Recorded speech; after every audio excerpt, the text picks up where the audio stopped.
Today's speaker is Ken, who is our Cemetery Park manager, and they'll be talking to us about spring foraging.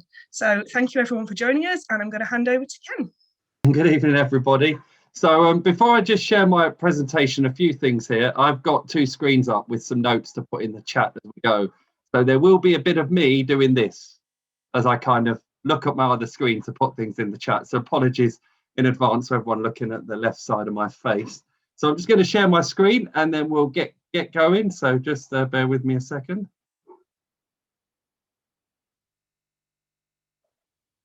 Yeah. Can everybody see the presentation? Yes, thank you, Michelle, for confirming. Brilliant. So welcome to Cemetery Park Online. And as Claire said, I'm Ken. I'm going to be doing something on spring foraging. So there'll be a few plants similar to the last one I did last year, but there'll be some new ones in here as well. And in the chat, I'll be putting in recipe suggestions and things like that you can copy and paste as you go. And I've even got a little book list at the end if you want to follow up with any other reading.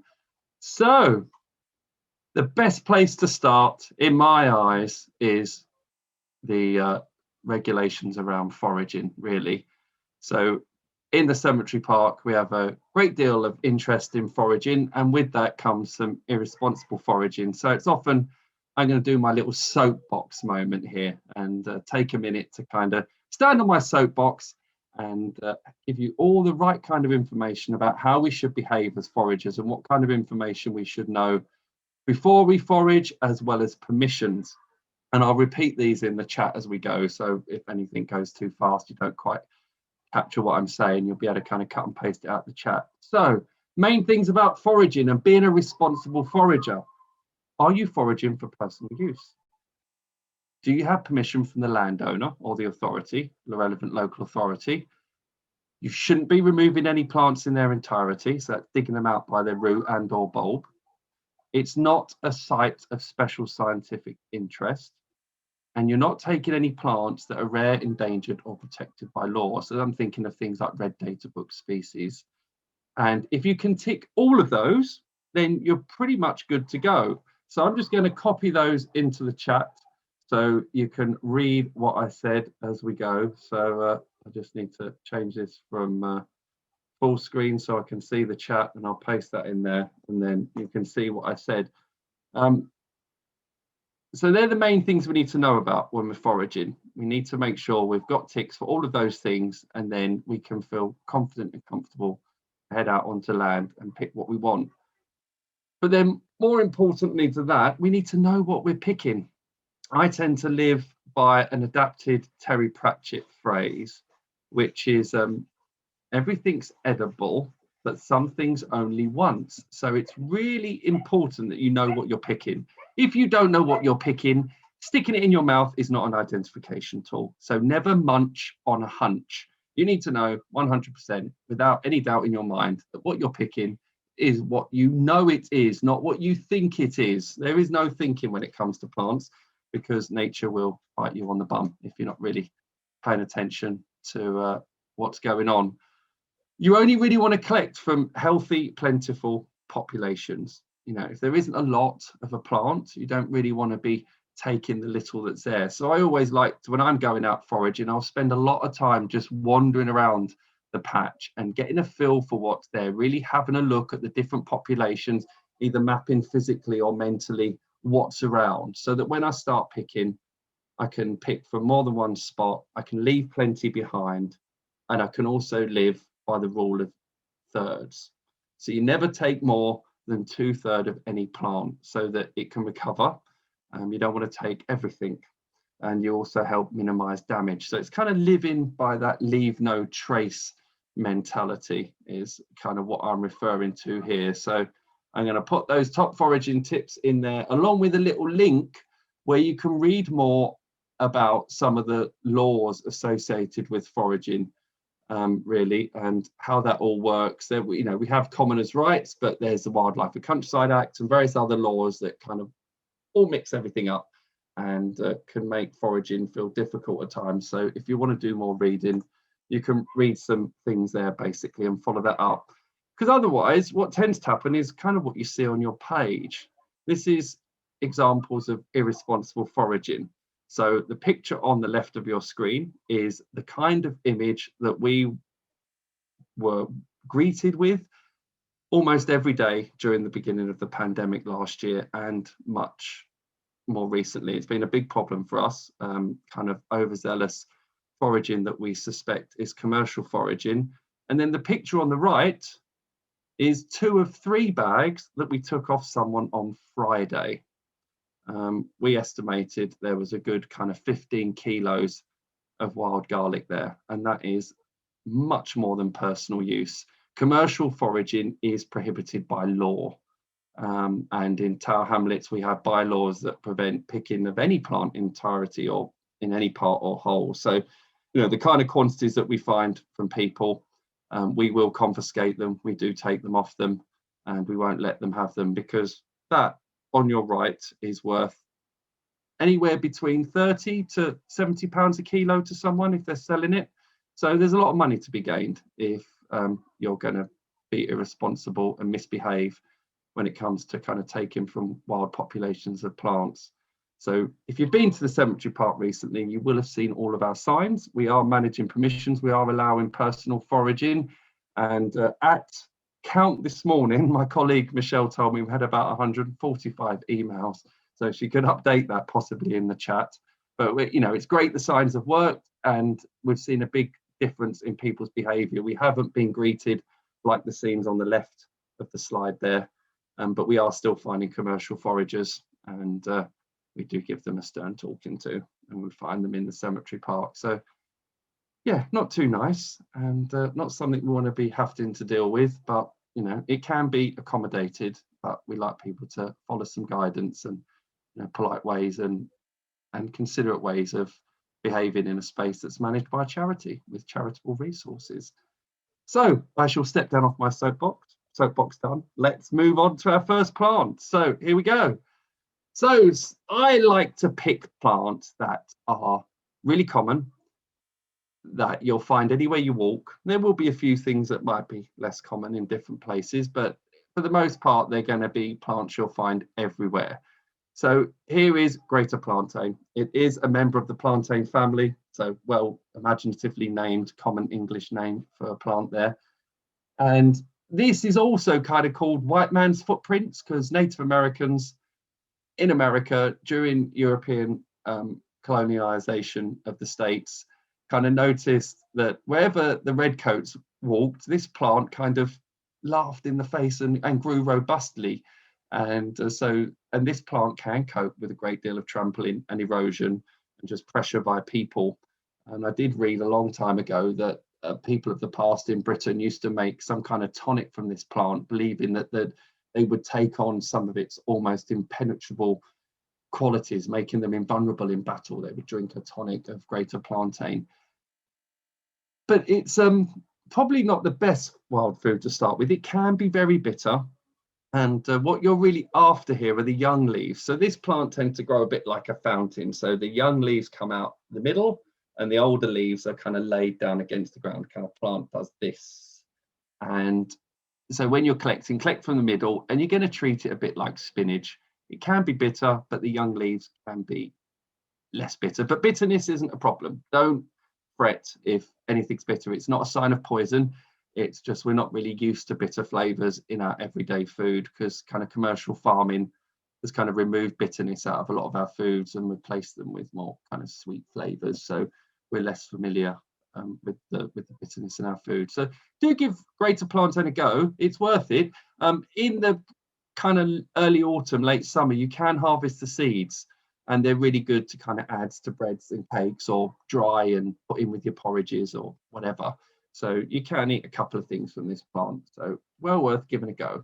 And you'll find it anywhere you walk, anywhere where lots of people walk, edge of footpaths, you know, well-trodden places. This plant will just be there doing its thing and just laughing at everyone walking over it, and kind of thriving almost at the kind of aggressive nature of people walking all over it. So Greater Plantain, and it's available all year. But this time of year, you're getting lots of new spring growth. So it's a good time of year to look out for those young leaves and give them a go. here we go. One that we should all be very familiar with, Dandelion. Or if you're from France, you might, and excuse my French accent for any people who speak French in the room, is a pissenlit or wet the bed, because it is a known diuretic. It will help you go to the toilet more frequently. And in Britain, the dandelion is kind of a corruption, you might say, of the French, the Dandelion, the lion's tooth, referring to the wavy kind of toothed margin of the leaf in the right of the image. Now, dandelions are a really good plant to try lots of things with, because anything that looks like a dandelion is pretty edible. It may not taste the same and it could be more bitter, but you're less likely to come to harm by kind of experimenting with dandelions, and you can do lots of different things with them. So the flowers are appearing now, and those lovely yellow blossoms, you could pull the petals out. Petals? What's a petal? Petals out, and you could stick them over your salad or sprinkle them on a cake or whatever, or bread, whatever you fancy. Those leaves are really good in salads. One thing I tend to do when I eat dandelion leaves is cut the triangular sections off that midrib, that center vein running down the middle of the leaf there, because it contains that white sap, which can be very bitter, and the bitterness can change through the year depending on where the plant is in its life cycle. So it's just much simpler to just run a sharp knife down either side of that main vein and have some nice dandelion leaves. And if you've ever had a small pet, like a guinea pig or a rabbit, and you offer it a dandelion leaf out the garden, they will literally nibble your arm off for one of these leaves. They really do like them. And then you could also think about digging up the root. Now, obviously, we're then delving into this territory of removing plants in their entirety, and we don't want to be digging plants out. We're not really allowed to by law. So it's really important you check with people before digging out dandelions.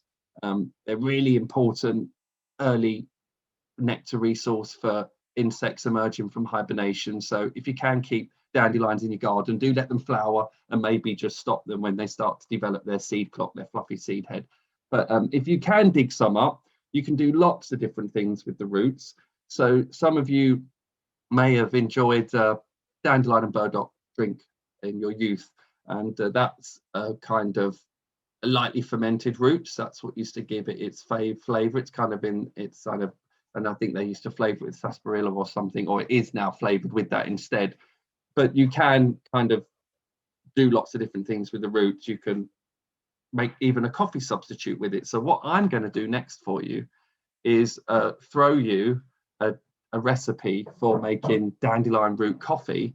And this time of year, in your news feeds, you'll probably be seeing lots of Instagram influencers on their gram gathering dandelion flower heads to make dandelion syrup. And making syrups with flower heads is a really good thing to do. So I'm going to put a couple of recipes in there for you, so you can research them yourself and check them out and have a go at trying some dandelion coffee or making some dandelion syrup.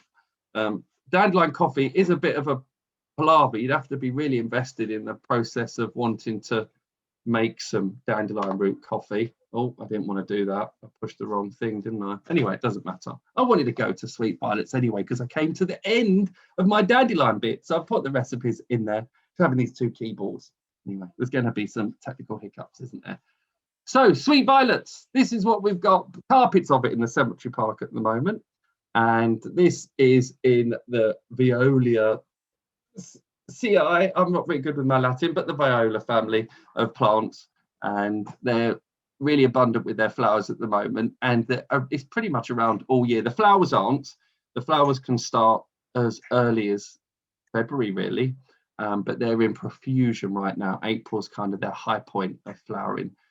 And if you ever wanted to collect flowers, you wouldn't collect them as you see them in this image. You want to collect flowers on a dry, sunny day.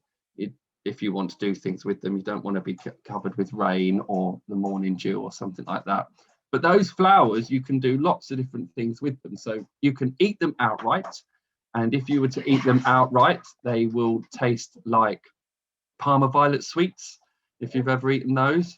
Now, interestingly, I was talking to my colleague Terry the other day, and it would seem that us male of the species seem to lack a gene to smell these, because talking to women in the cemetery park, they keep telling me, all I can smell is sweet violets, all I can smell is sweet violets, and I cannot smell them for the life of me. I can't smell the sweet violets in the cemetery park, but some of our female volunteers are all telling me that all they can smell is sweet violets. So lucky them, because I would love to smell the sweet violets and I cannot, and Terry's having the same trouble as well, so it could be an age thing, I don't know. But they are very, very aromatic and they're really nice to eat, so it can be put on salads or just eaten outright. But a nice simple thing to do with them, if you've got them dry, is you could make sweet violet sugar. So you kind of get a layer of sugar, lay some sweet violet flowers on top, and then another layer of sugar, and you keep repeating the process till you've done whatever your container is, however big your container is, and then just put it in the sun. And then what you'll see happen is that the color of the petals, the purple, will kind of impregnate the sugar, and it will create a lovely colorful confectionery sugar that will taste like Parma violets that you can then use as you would want any confectionery sugar. But you could also experiment with crystallizing flowers. Again, you want really dry flowers, and you're going to have some egg whites and some caster sugar.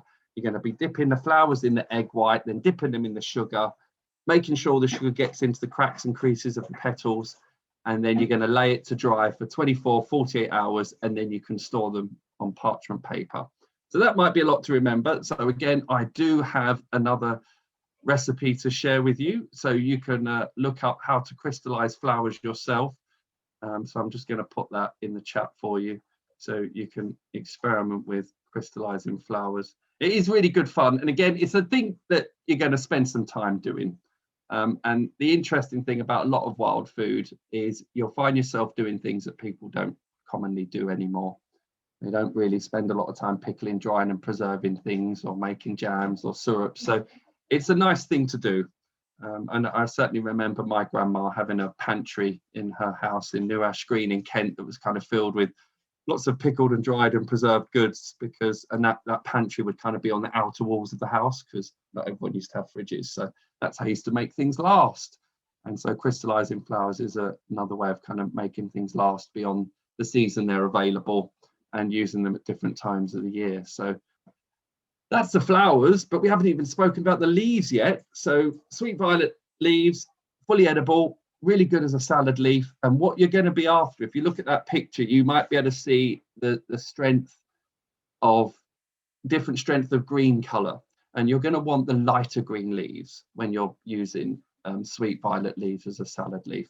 So always pick the lighter ones. And again, we're thinking of this rule of 2/3. We're going to be picking from more than one patch, and we want to leave no trace whenever we're foraging, because it's not all there for us. It's there for wildlife, and it's also, we want it there for future generations of people who might be into foraging and future wildlife generations. So we always want to be mindful when we're collecting these things.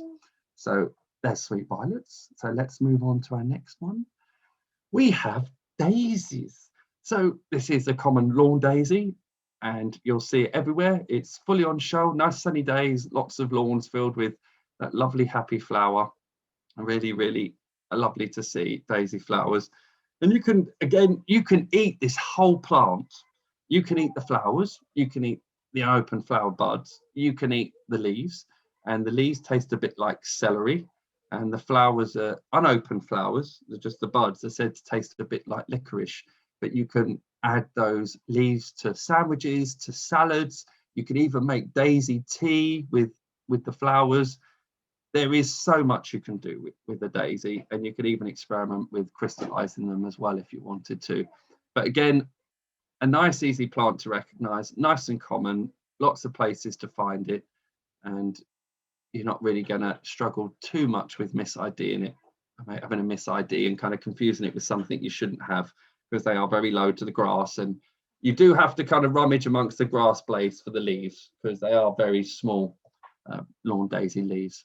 And the name daisy, you've probably heard this before if you've been on any of my tours or been on talks with Terry, but it kind of comes from the day's eye, because if you've ever looked at daisies in detail, you'll know that they tend to close at night and open during the day. So the day's eye, the daisy.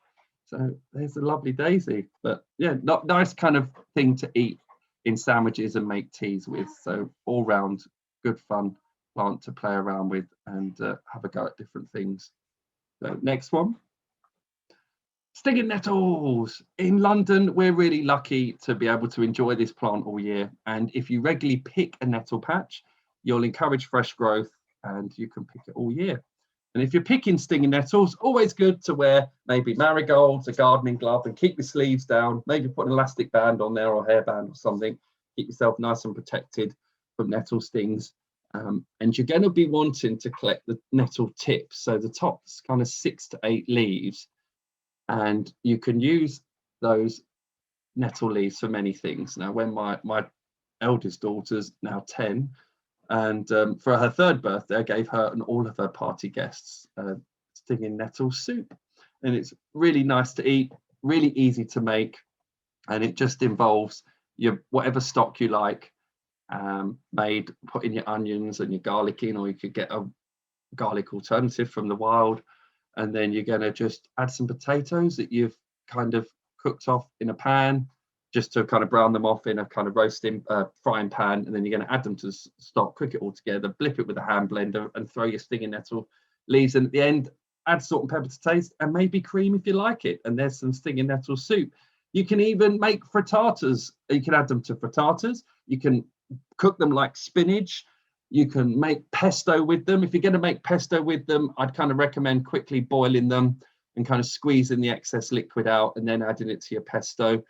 And then another nice thing I've done with them is tempura batter the leaves. And if you can find the biggest nettle leaves and you tempura batter them, you know, they become kind of your plate, and you could put your homemade pesto on it and then you eat the whole thing. And it's really, really nice. And I do have some tempura. I do have a recipe for nettle fritters, so I'm just going to share that with you as well.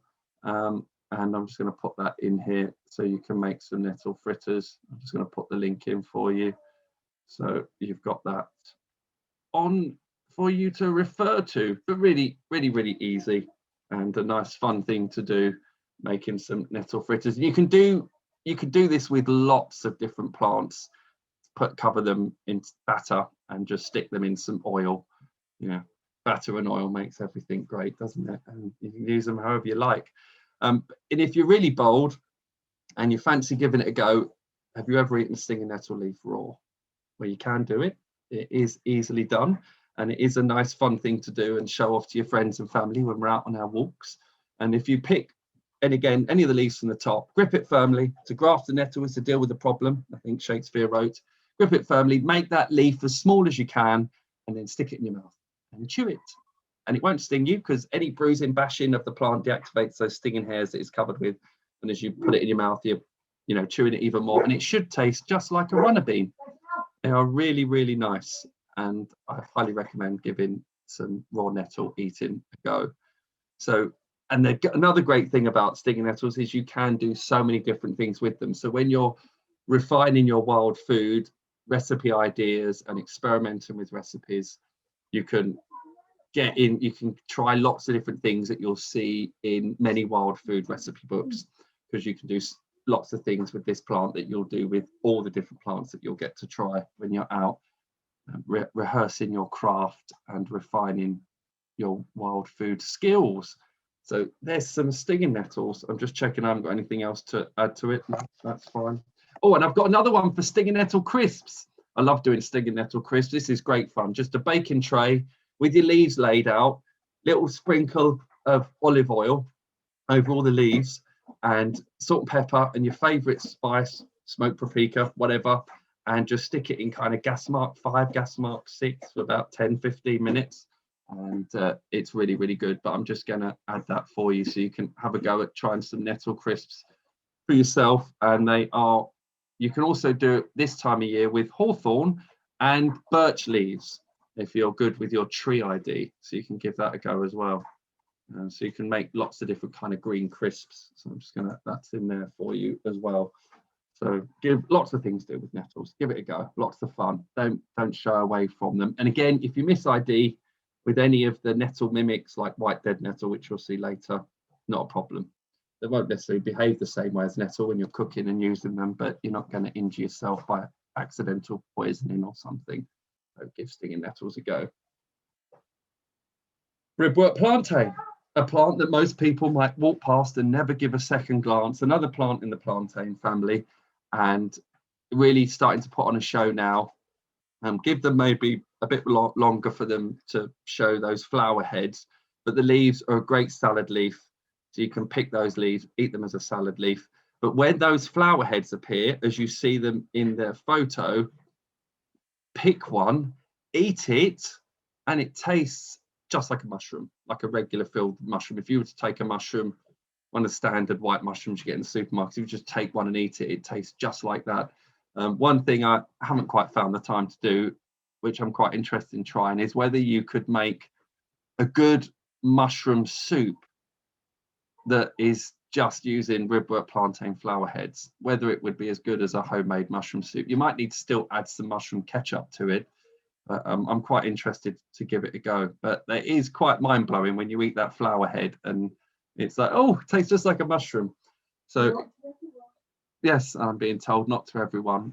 My wife here thinks everything tastes like grass. So she lacks imagination, I'd say, apart from sorrel.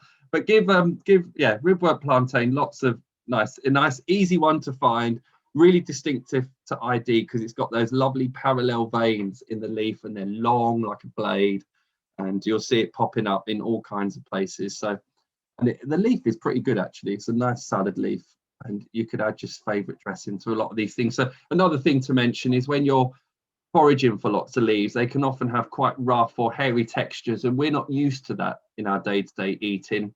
So it's often quite nice to soften a lot of these rough textures on leaves with a dressing, and so they just make it a bit less odd in your mouth when you're eating it. Oh, this is hairy or a bit spiky. You eat it quite nicely. So Redwood Plantain. I'm just swapping just to remind myself where I am in things. So next plant from Redwood Plantain, we have Jack by the Hedge, aka garlic mustard, poor man's garlic. It's got a multitude of different names. It's a biennial, which means it takes 2 years to go from seed to flower. And once it's made its seeds, it will die, and that is its life over. And this is a cabbage plant, a member of the cabbage family, big flowering family, and probably you've got daisies and carrots, and then you've got these, all pretty big ones. They're distinctive 4 petals, 4 sepals, and these are the kind of structures below the petals. But this is kind of what Jack by the Hedge looks like now. When it gets, as it matures, you'll end up with a tall flower stalk with kind of small white flowers. But this is what you'll see, these lovely kind of almost round or heart-shaped leaves with this kind of wavy margin to the leaf. And that, again, this is a plant that's edible in its entirety. The leaves, the seeds, the flowers, and the roots. And it gives this kind of garlicky onion flavour. So Jack by the Hedge, the leaves can be eaten raw, in salads, add to sandwiches and cheese. You could add it to pestos. You could dig up, if you've got permission to dig some up, you can dig up the roots and they taste just like a radish. So again, you could kind of add the whole thing to a salad without actually having a radish within sight or an onion or a piece of garlic within your salad. And you would treat this like salt and pepper. You wouldn't make a salad with this plant because it would be quite intense. Someone might like a salad entirely made up of those flavors, but you would, treat it like salt and pepper and a spice in there. And I'm sure I've got, I do have a dressing recipe I can share, which I'll do in a bit when I get to that. Just checking, not missing any recipes here. So Jack by the Hedge, and if you are going to cook with it, you wouldn't, when you cook with onions, you tend to have those quite early to kind of brown those off and get the flavors out of them, depending on whether you want the onion a sweet flavor or whatever. You would tend to add garlic mustard towards the end of a recipe. So you would throw it in right at the end, quickly stir it through, kind of warm it through, even less than a minute. Otherwise, the leaf kind of disappears from view. So if you still wanted to keep some of the shape and element of that plant in your cooking, you want to add it right at the end before you dish up, basically. Or you could just put it fresh on top, let everyone else mix it in by themselves. It's well worth giving it a go. There's a lot of it in the cemetery part, but it is common along kind of wayside edges and woodland edges and bases of hedgerows, and is really worth looking out for and giving it a go. We have it a lot in the cemetery park because the seed pods after flowering are the food plant for the caterpillar of the orange tip butterfly, which we should begin to see anytime soon, the adults. Very springtime butterfly, yeah, the orange tip. So there's some Jack by the hedge for you. Hogweed, a member of the carrot family. Most people tend to associate it with the giant hogweed, thinking of phytophotodermatitis, so thinking they get covered in blisters and end up in A&E. This isn't the same plant. This is very different, and it can cause blistering, but it's very mild, and you have to have a genetic disposition to it. So, you know, you're going to want to be wearing gloves if collecting this on a sunny day, but once you cook it, you're going to deactivate a lot of all of that kind of problem with the plant. But when you are dealing with any kind of plant, if you've never eaten it before, I should have said this at the top of the talk, so I'm saying it now because I mentioned this a particular quirk about possibly getting some itchy blisters that react to sunlight, is think if you've ever had your hair coloured or some other beauty treatment, you might go into the hairdressers or the beauticians the day or 2 days before to have a skin test. So before you eat any plant in quantity, eat a little bit and leave it for 24 hours and see how you're getting on. If you're pregnant, breastfeeding, I always say just avoid it. I tend to recommend to the people who are pregnant and breastfeeding, just avoid wild food while you're going through that process. But yeah, if you're not going through that, then give yourself a 24-hour test, try a little bit, check you didn't have any odd reactions, and then hopefully you're good to go to, you know, try the plant in larger quantities. Because one interesting thing I had from this plant last year, I had probably half a dozen people tell me this. They were trying hogweed shoots, and that night when they went to bed, they all said they had weird dreams. So I don't know whether it was just a quirk of the time, you know, the stress of the beginning of a pandemic and, you know, subconscious stress, or whether hogweed is responsible for giving you some quirky dreams. But yeah, a few people, unknown to each other, described trying hogweed shoots and having some funny dreams, but they did eat a lot of it. So everything in moderation, just like with life, you know, less is more, isn't it? But anyway, hogweed shoots, why am I talking about them? Why am I rattling on about them? So on the right picture, you can see that distinctive lobe leaf. That lobing of the leaf can vary between individuals, but it is quite distinctive of hogweeds. And you can see the kind of main plant kind of center left of the image, and then on the right, you've got another lobed leaf, and that's the same plant, but a different individual. So you get a sense of the variety of leaf shape with this lobing of the leaf. But then in the middle, you can see these shoots, and these are the young unopened leaves. So we can go back to battering them. But one of the nicest things to do with them, which I really like to do with hogweed shoots, is just to cook them like asparagus and add some salt and pepper to them. When we used to do in-person stuff and we'd do all-day foraging tours, if it was of the season, and this is the time of year to start looking out for hogweed shoots, we would often welcome our participants with hogweed shoots, and they couldn't get enough of them. They are really, really good eating, and just cooked like asparagus, shallow water, 5 to 8 minutes, drain, salt and pepper, off you go, Bob's your uncle. Really tasty snack. But hogweed this isn't the only time of the year it offers its edible delights. So let it flower, and when it flowers, it'll have these big umbels of white flowers. Give it a sniff and you'll understand where it gets its name hogweed from, because it smells like a pigsty. But if you capture it before those umbels open, the flower head will look like broccoli. And if you pick some of those and cook them like broccoli, there we go, you've got some kind of broccoli substitute. Leave some umbels, let them go through to seed. You can pick those seeds and use them to spice breads and cakes and all kinds of different things. They're really, really aromatic hogweed seeds, and really good to kind of add to lots of different things to add. Now, I can't really describe the smell or flavour to you, but someone else online might do it better than me. But they are They are really, really good hogweed seeds. So a plant that offers lots of edible delights all through the year. So once you've found your patch, keep an eye on it, and you can enjoy it at different times through the summer before it kind of dies back for the winter, and then often starts to return early spring. So there's hogweed. Let's move on. Yarrow. So what you're going to see on the left of the image, that's what you're going to see in close mown grass. So if you've got a patch of grass that is regularly mown and isn't ever left to kind of get tall, you're going to be looking for these feathery leaves weaving their way through the grass thatch. And that's yarrow leaves. But if it got left, you'd end up with what you see on the right, the nice flower stalk, a member of the daisy family. So, you know, in a big flowering family that includes dandelions and daisies themselves and all other bits and bobs. But the leaves, a really nice salad leaf. You can also use it as a tea leaf, either dry or fresh as well. And it is a known wild plaster. It is an astringent. It does help stem the flow of bleeding. So you could kind of crush up the leaf and put it on a minor wound, and it will stem the flow of blood. Because this was a plant that Achilles was said to heal himself after he injured his Achilles heel, because he was dipped in that lake or river and he had to be held onto so he didn't wash away. And obviously that bit wasn't submerged. That was his weak bit. Oh, anyway, that's my recollection of the story. It's probably wrong, but I do have a little link to how to dry plants to share with you.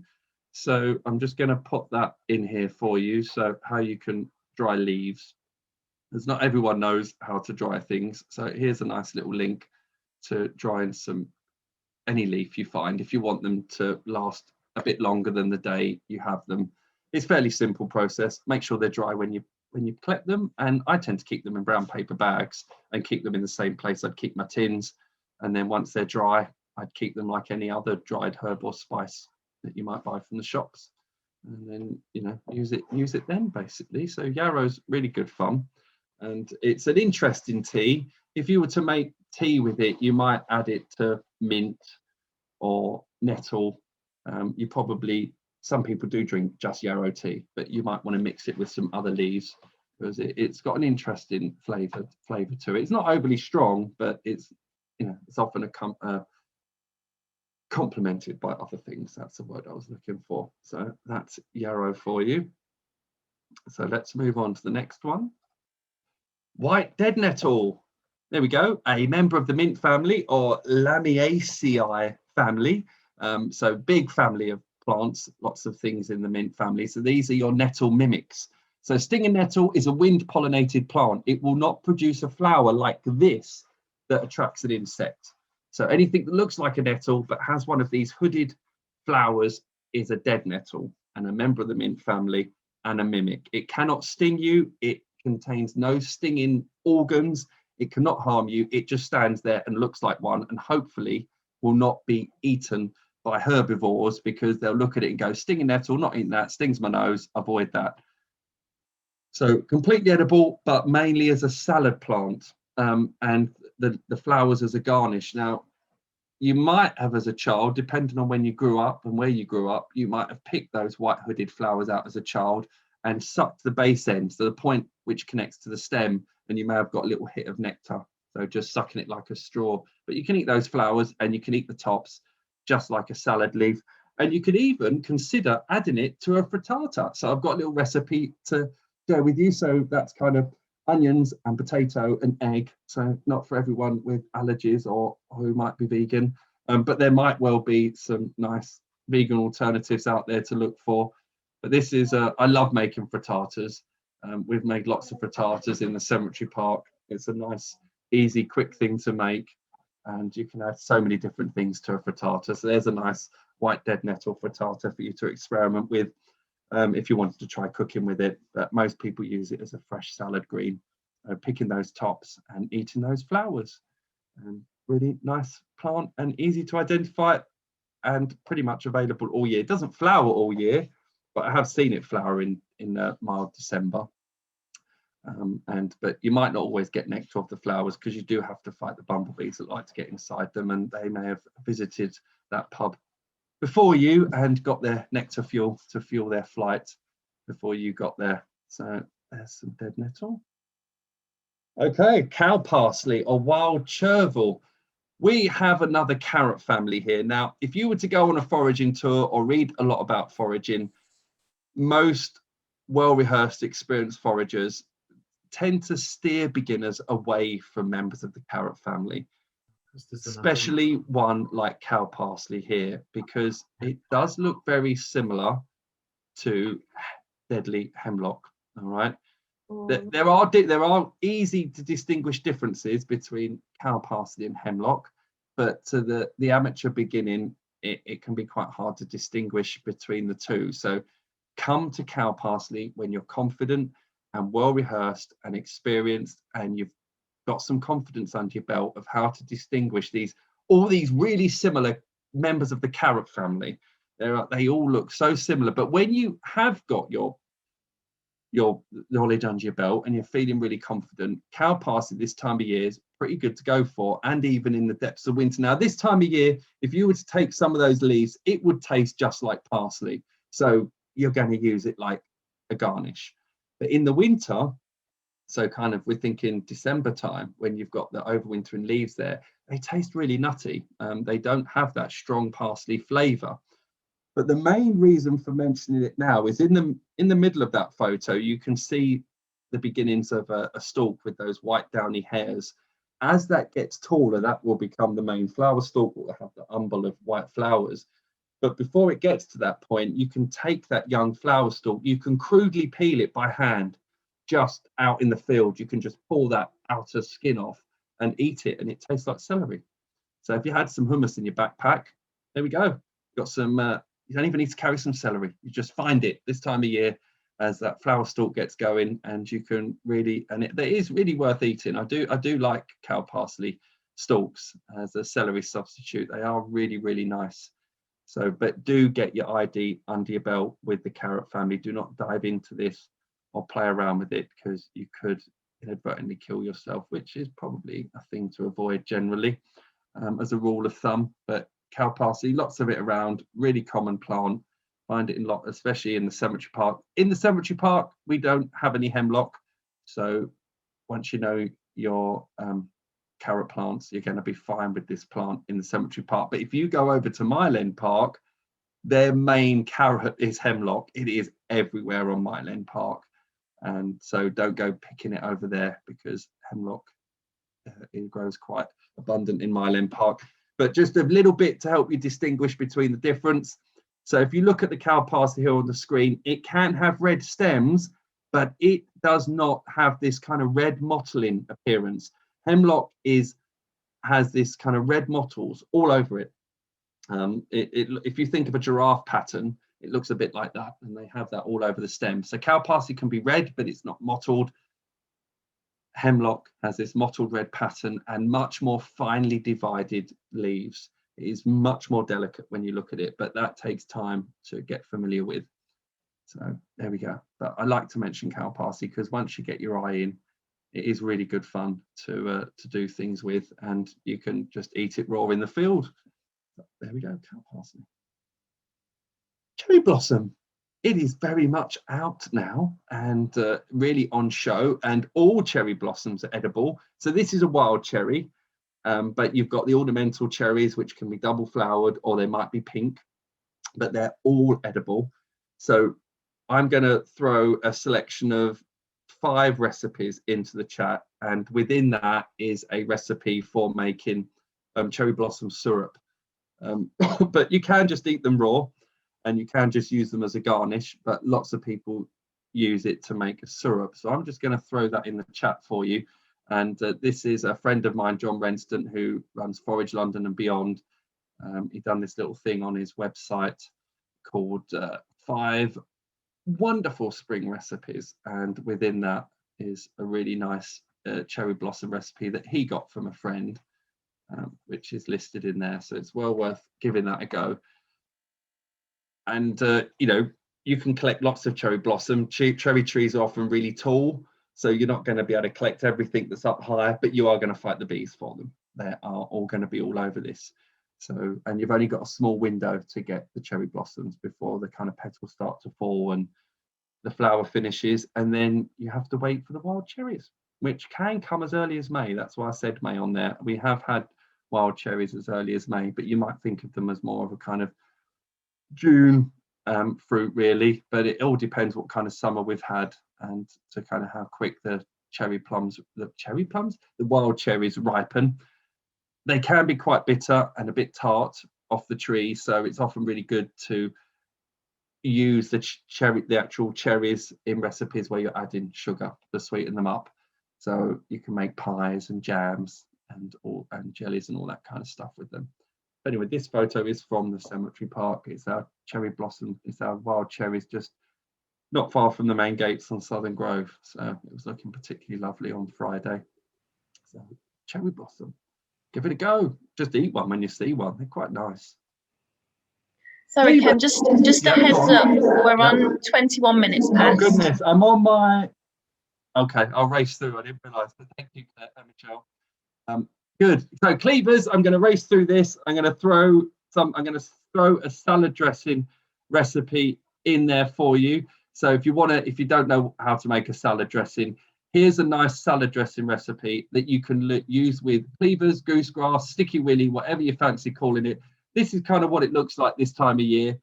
If you pick the tips and they're not too rough, you can eat it. It's a plant that sticks to you.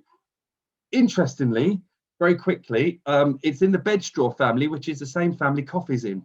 So you can, with the seeds later in the year, roast them up, grind them and make a coffee substitute with the seeds. But anyway, eat this raw, really, really nice. If not, if it's too rough, use a salad dressing recipe suggestion I'll put in the chat. But other things you can do with it is you can pick it now, stick it in a cafetiere with oranges, lemons, limes, whatever you fancy, maybe some cucumber, fill it with some water, stick that in the fridge for the night, wake up in the morning, plunge your cafetiere and put that in your bottle for the day, and you've got yourself a nice spring tonic. So Cleavers, really nice, edible, and there's lots of relatives of the family like sweetwood ruff and hedge bedstraw. They're all edible, so well worth. And you'll be doing parks a favour if you're taking the Cleavers. So there we go. Gorse, not much to say about this apart from it's pretty prickly, but you can eat the flowers. They smell of coconut. Some people say the flowers taste like coconut or garden peas. Some people say they taste like bitter. It's quite bitter, but they're available all year, the flowers. There's a brief window in December, you might not get any flowers, and just when it finishes producing seeds in the summer, but they're out now. This is what it looks like. If you've never smelt a gorse flower, give it a go. It smells just like desiccated coconut, and then eat one. So a nice garnish on different things, or you could make a syrup with it if you fancy, or add it to other flower syrups, or you could crystallize them as well. So it's a flower, do things with it. Gorse. Tri-cornered leek. This is a native to the Mediterranean basin. So these are all the countries that sit around the Mediterranean Sea. So North Africa and Southern Europe and stuff. So it is an introduced plant to Britain. The flower's edible, the leaf's edible. You can add it to cooked dishes, salads, cheeses, pestos, kimchi, sauerkrauts, whatever. It's really, really edible, tri-cornered leek. And you can see how it gets its name from the image in the right, because it's kind of got three corners, looks a bit like a pirate's hat, which is where it gets its name from. People often think they're white bluebells, but they are a bit different to bluebells. You can see how the flowers kind of emerge at the top of the stalk. They're not arranged down the stalk like a bluebell. So there's your tri-cornered leek. Lots of fun things to do with that. And I do have a pesto recipe to share with you that I really like, that I've done many, many times. And I really like this because it kind of has a little twist on the traditional pesto recipe. It adds hard goat's cheese and hazelnuts, which I just thought was a real game changer for the pesto when I discovered this recipe. There we go. So there's a nice pesto recipe for you to try. So moving on to the next one, lemon balm. There we go. Lots of lemon balm, smells of lemons. Remember the mint family again. Use in salads, but treat like salt and pepper. You could use it to make a tea, so you can infuse it fresh as leaves straight into hot water or dry them and use them later. But yeah, really nice plant, really common. Often if you've got it in your garden, you often regret having it in your garden because it does take over, and it does kind of get away with itself. But this is kind of what it looks like now. It's kind of coming up and it's really fresh and lemony. And that's lemon balm for you. So that is the end of my talk.